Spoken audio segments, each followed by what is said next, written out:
Alors maintenant, il y a ce qu'on appelle les nombres trigonométriques. Les nombres trigonométriques, vous les connaissez déjà, c'est sinus, cosinus, tangente, et donc le petit nouveau, la cotangente. Alors, comment on représente? On va déjà tracer notre angle alpha. Donc, hop, voici un angle alpha. Alors, par définition,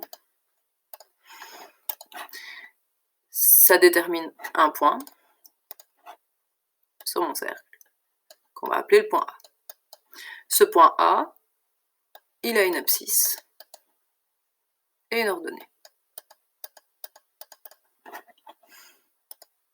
Jusque-là, je suis sur un graphique normal. Alors, on a des couleurs un petit peu plus voyantes. La longueur ici, donc au niveau de l'abscisse, c'est ce qu'on va appeler le cosinus. Et l'ordonnée, qui est ici, ça, c'est le sinus.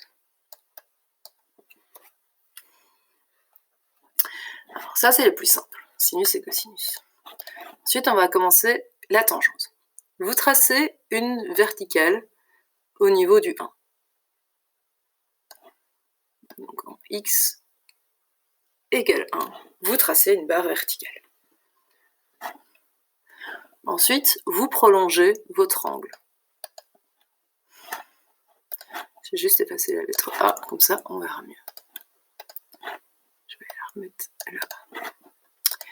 Alors, sur cette verticale, j'ai un point. Je zoome un petit peu, voilà. Donc mon angle, je l'ai prolongé, il arrive là sur ma verticale. Et toute la longueur qui est ici, donc qui va bien jusqu'à l'axe X, ça c'est votre tangente. Ensuite, pour la cotangente, faire à peu près pareil, sauf que là c'est en y égale à 1 qu'on va tracer une horizontale. Pareil, je prolonge mon angle jusqu'à rencontrer cette ligne. Donc, j'ai déterminé un nouveau point, ici. Et si je prends toute la longueur qui est ici, ça, c'est ma cotangente. Voilà pour la représentation des 4 nombres trigonométriques. Alors bien sûr, on peut le faire ici, avec un angle qui est ici. Donc la tangente va être négative. On va prolonger l'angle par là. Donc imaginons on a un angle ici, que je vais nommer m bêta. Si je prolonge pour la tangente, je prolonge bien jusqu'à cette ligne-là toujours. Et pour la cotangente, bah pareil, je vais prolonger jusqu'à la ligne là-bas au-dessus, en pointillé. Et ainsi de suite. Pour chacun des angles. Donc on va avoir des sinus, des cosinus qui vont être positifs ou négatifs, des tangentes et des cotangentes qui vont être positives ou négatives.